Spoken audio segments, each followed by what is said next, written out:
みんな。そしてルフィ、今日までこんなどうしようもねえ俺を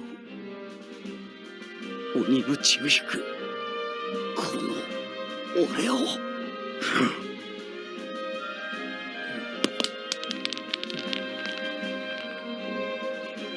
愛してくれて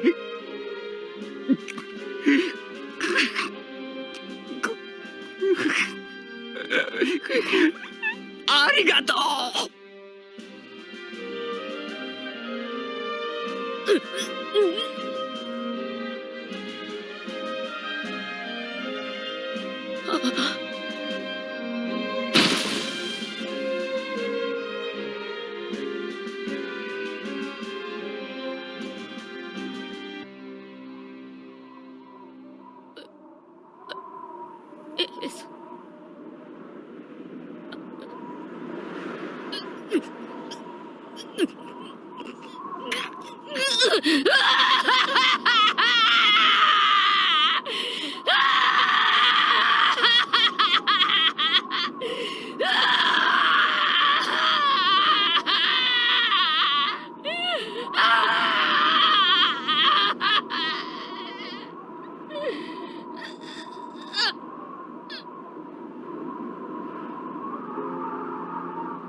俺が死んだと思ったのか？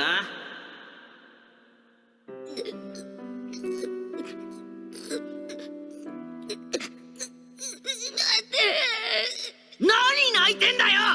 人を勝手に殺すな、バカ！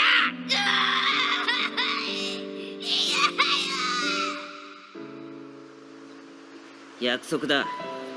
俺は絶対に死なねえ。お前みたいな弱虫の弟残して死ねるか。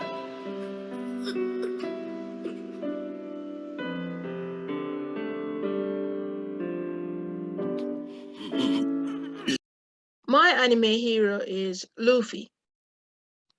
But when I think about Luffy and one of the most impactful episodes on One Piece, I think about Luffy's reaction to Ace's death. Because when I think about it, I think about my sister's death. So I compare Ace's death to my sister's death, and also Ace reminds me of my sister. She was very outgoing and a very protective person. So